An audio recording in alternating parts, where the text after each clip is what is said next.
Martorell y nos enfrentamos a un gran reto: ser un modelo y una referencia para nuestro barrio a nivel medioambiental. Somos Manuela y Fabri y vamos a explicar los estudios previos que hicimos. Para empezar, determinamos la orientación del edificio. Estudiamos el sistema de calefacción y la instalación eléctrica del centro.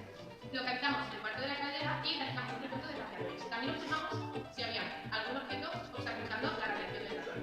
Y observamos si las ventanas de las puertas estaban abiertas y cerradas cuando la calefacción estaba encendida. Realizamos mediciones de intensidad de luz con flujo, de temperatura y de consumo eléctrico de aparatos eléctricos diferentes del instituto.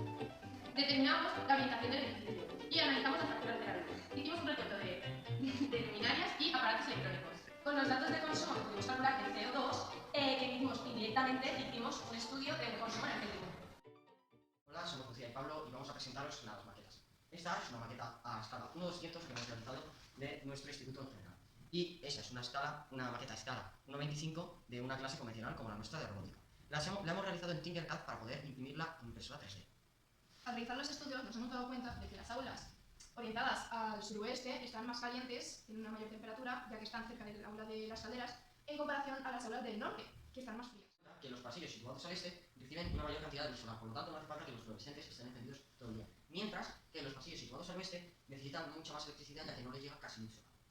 También hay muchas situaciones en las que se dejan luces encendidas en sitios donde no hay nadie, tanto luces como para... Somos Alejandra, Andrea y hemos diseñado y programado un sensor de luces que lo que hace es que cuando no haya nadie en la clase estén las luces apagadas y que cuando se enciendan es que hay gente en clase.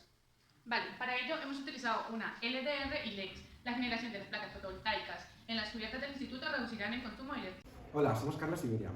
Y venimos a presentar un sistema de calefacción, de control de calefacción que está en las aulas orientadas al sur, que cierre los radiadores o que avise cuando las temperaturas superen los 18 grados Celsius en invierno para cerrarlos y ahorrar en el consumo de gas natural. Para ello hemos utilizado un sensor de temperatura y humedad de HT11 y una pantalla LCD.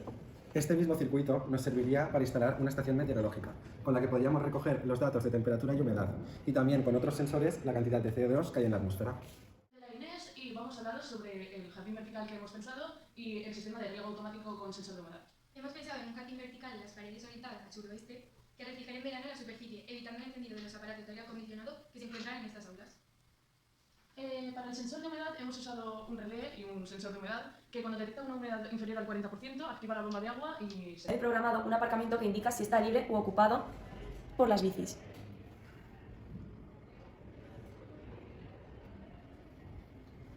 Podríamos hacer un contador que premie al alumnado que más utilice la bici, ya que es fundamental para reducir las emisiones de CO2 que causa el transporte con combustión.